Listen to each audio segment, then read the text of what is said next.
오늘 우리가 함께 볼 하나님의 말씀은 누가복음 16장 8절입니다. 누가복음 16장 8절 한 절만 봉독하도록 하겠습니다. 제가 봉독하겠습니다. 주인이 이 옳지 않은 청지기가 이를 지혜 있게 하였으므로 칭찬하였으니 이 세대의 아들들이 자기 시대에 있어서는 빛의 아들들보다 더 지혜로움이니라. 아멘. 우리가 읽은 누가복음 16장에는 불의한 청지기에 대한 예수님의 이야기가 나옵니다. 사실 이 누가복음 16장 말씀은 새벽 시간에 나누기에는 조금 복잡할 수 있는 이야기입니다. 그래서 조금 조심스럽긴 하지만 귀한 은혜가 있기에 함께 나누도록 하겠습니다. 일단 며칠 전부터 이어진 예수님의 말씀이 바리새인의 수군거림에서부터 시작되었다는 것을 잊어서는 안 됩니다. 그들은 죄인들과 가까이 하는 예수님을 견제와 질투, 심판과 정죄의 시각으로 지켜보고 있었습니다. 이것은 죄인들을 배제하려는 잘못된 마음으로부터 시작된 행동이었습니다. 죄인들을 배제하고 있었기 때문에 죄인들과 함께하는 예수님도 인정할 수 없었던 것이죠. 예수님은 그들의 마음이 어떻게 잘못되었는지 몇 가지 이야기로 설명해 주셨습니다. 먼저 잃어버린 양을 찾는 이야기, 그리고 드라크마를 찾은 여인의 이야기를 통해 잃어버린 자에 대한 간절함과 그 잃어버린 자를 찾았을 때의 기쁨이 하나님의 마음이라는 것을 가르쳐 주셨습니다. 그리고 두 아들의 아버지 이야기, 두 아들과 아버지의 이야기, 우리가 잘 알고 있는 돌아온 탕자에 관한 이야기를 통해서 둘째를 기쁘게 받으시는 아버지의 마음과 돌아온 둘째를 기쁘게 받지 못하는 큰아들의 마음이 얼마나 다른지도 알려주셨습니다. 이것은 하나님의 마음과 바리새인의 마음이 얼마나 다른지를 가르쳐 주시는 이야기였습니다. 지난 며칠간의 이야기를 통해서 우리는 바리새인의 마음과 하나님의 마음이 얼마나 다른지를 발견하였습니다. 바리새인은 죄인을 배제하고 정죄합니다. 그리고 예수님도 정죄합니다. 하지만 하나님은 죄인들이 돌아오기를 원하시고 계십니다. 왜냐하면 하나님은 그 한 사람 한 사람을 하나님의 소중한 작품으로 생각하셨고 하나의 인격체 사람으로 생각하고 계시기 때문입니다. 그래서 그들의 죄를 용서하시고 그들을 위하여 대신 죽기까지 사랑하셨던 것이죠. 그리고 이 사랑을 완성하셨던 분이 예수님이십니다. 오늘 말씀은 청중이 달라지면서 시작하게 됩니다. 16장 1절을 보면 제자들에게 이르시되 라고 되어 있습니다. 이전에는 바리새인에게 하시는 말씀이었다면 지금은 똑같은 주제, 그러니까 바리새인에게 했던 똑같은 주제를 제자들에게 하시는 것입니다. 이야기의 내용은 이렇습니다. 어떤 청지기가 주인의 재산을 낭비하였습니다.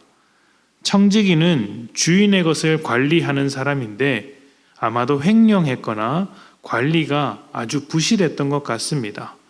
당연하게도 해고를 당했습니다. 해고를 당한 청지기는 이때부터 다음을 도모하기 위해서 또 다른 주인을 찾을 생각을 합니다. 그리고 자신을 해고시켰던 주인에게 또 좋지 않은 일을 하죠. 주인은 상당한 부자였고 많은 사람들에게 돈을 빌려주었는데 채무를 진 사람들에게 찾아가서 장부를 조작할 생각을 하고 있었던 것입니다. 어차피 그 모든 것들을 자신이 관리하고 있었기 때문에 충분히 할 수 있는 일이죠. 주인에게 투자를 받은 사람들은 사실 농장 주인입니다. 채무자들은 다 농장 주인들인데 주인에게 투자를 받는 만큼 얼마만큼의 배당을 돌려주어야 하는데 그 비율을 조작하고자 했던 것이죠. 청지기는 농장 주인에게 유리하게 바꾸어 주면 그 농장 주인들이 자신을 고용할 것이라고 생각했습니다. 이것은 분명히 나쁜 일입니다. 정직하지 못한 일이죠. 그런데 놀랍게도 그 주인은 그의 행동을 지혜롭다고 칭찬합니다. 왜 칭찬했을까요? 여기서 많은 사람들이 혼란스러워합니다. 누가 봐도 잘못된 행동인데 예수님은 왜 칭찬을 하느냐는 것입니다. 결론은 이렇습니다. 청지기는 돈을 관리하는 사람입니다.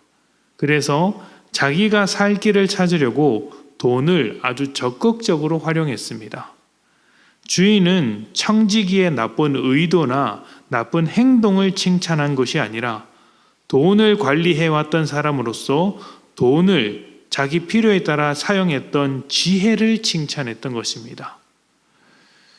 그리고 이 이야기의 마지막은 이렇게 나옵니다.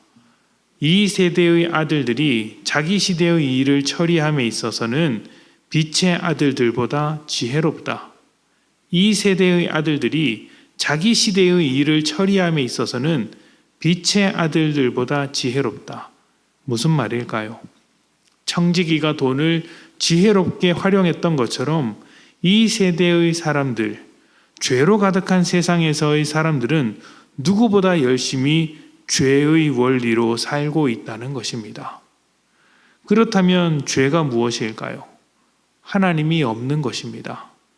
하나님을 인정하지 않고 하나님의 마음도 없이 자기 마음대로 살고 있는 세상에 대한 이야기입니다. 세상은 정말 열심히 하나님이 없는 것처럼 살고 있더라. 이 세대의 사람들은 빛의 자녀들보다 죄로 살아가는 것에 지혜롭습니다. 자, 그렇다면 우리가 물어야 할 것은 이것입니다. 이 세대의 사람들이 죄로 살아가는 것에 지혜롭다면 빛의 자녀들은 어떻게 해야 합니까? 빛으로 살아가는 것에 대하여 세상보다 지혜로워야 합니다. 하나님의 자녀로 살아가는 것이 세상보다 잘해야 합니다. 하나님의 주권 아래서 하나님의 마음을 본받으며 하나님의 뜻대로 살아가는 삶을 세상보다 더 지혜롭게 잘 해내야 합니다. 이 말씀을 제자들에게 하셨다는 것을 한 번 더 강조드리고 싶습니다. 우리에게 하신 말씀입니다. 바리새인은 하나님을 위한다고 말을 하고 있지만 정작 하나님이 없는 것처럼 살고 있었던 사람들입니다. 하나님의 마음을 전혀 품지 못하고 죄인들을 배제하기에 바빴죠. 그러나 제자된 우리는 달라야 합니다.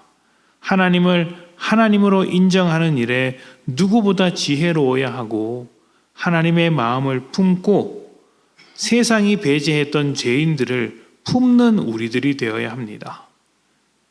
그렇게 이야기하셨던 예수님의 최종 결론이 어디에 나올까요? 누가복음 16장 13절입니다. 집 하인이 두 주인을 섬길 수 없나니 혹 이를 미워하고 저를 사랑하거나 혹 이를 중히 여기고 저를 경히 여길 것임이니라.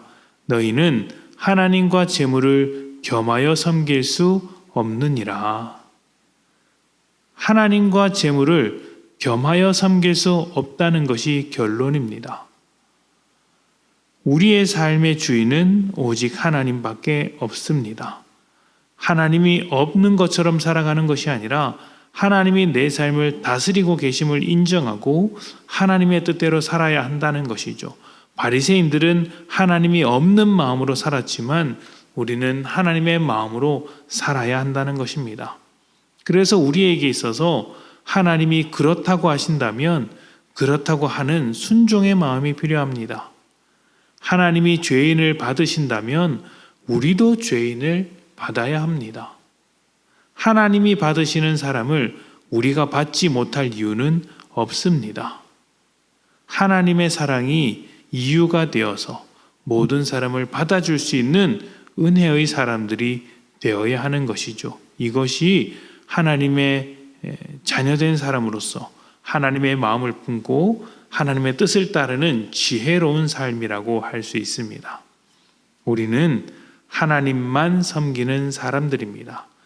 불의한 청지기가 또 다른 주인을 찾기 위해 돈이라는 지혜를 사용했던 것과 달리 우리는 우리의 주인 대신 하나님만 섬기기 위해 하나님의 마음을 품고 하나님의 뜻을 따라갑니다. 우리는 세상과 다른 빛의 자녀들입니다. 하나님의 주권을 인정하며 우리의 삶을 통해 하나님의 뜻을 이루어 가시기를 축복합니다. 우리 함께 기도하겠습니다.